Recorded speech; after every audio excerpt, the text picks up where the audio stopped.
Mənə görə sarı kişmiş daha dadlıdır.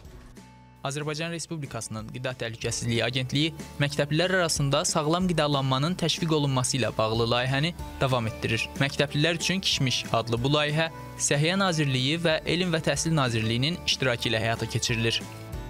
Layihənin məqsədi şagirdlərdə sağlam qəlyanaltı vərdişlərinin qazandırmaqdan ibarətdir. Layihə çərçivəsində kişmişin seçilməsi təsadüfi deyil. Belə ki, kişmişin tərkibində olan dəmir, sinir və sümük hüceyrələrini, eləcə də ürək döyüntülərini tənzimləyən, yüksək enerji qaynağı olmaqla yanaşı, qanartırıcı xüsusiyyətlərə malik olan və həmçinin beyin funksiyalarını yaxşılaşdıran qida məhsulu hesab olunur. Layihədə iştirak etmək üçün Elm və Təhsil Nazirliyi tərəfindən 10 ümumi təhsil müəssisəsi seçilib.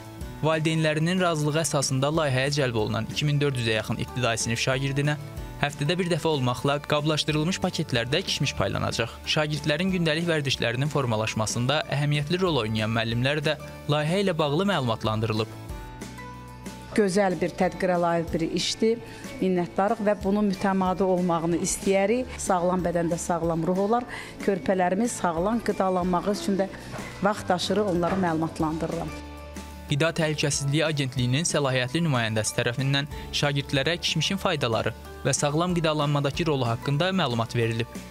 Məktəbdə dərs oxuyanda hər şey yadımızda qalsın, həm də xeyirlidir. Dərmanlar var. Çox sağ olun, kişmişə görə mən başa düşdüm ki, kişmiş yemək faydalıdır. Mən sevdiyim çərəzlərdən biri kişmişdir. Kompaniyaya görə çox sağ olun. Layihə çərçivəsində valideynlərin və məktəb rəhbərliyinin iştirakı ilə mütəmadi olaraq sağlam, yetərli və balanslı qidalanma mövzusunda maarifləndirmə tədbirləri həyata keçiriləcək. Mən çox şad oldum ki, bizim məktəbimizdə də belə bir gözəl tədbir keçirildi. Biz özümüz valideyn olaraq da çalışırıq evdə uşaqlarımızı sağlam qida ilə təmin edək.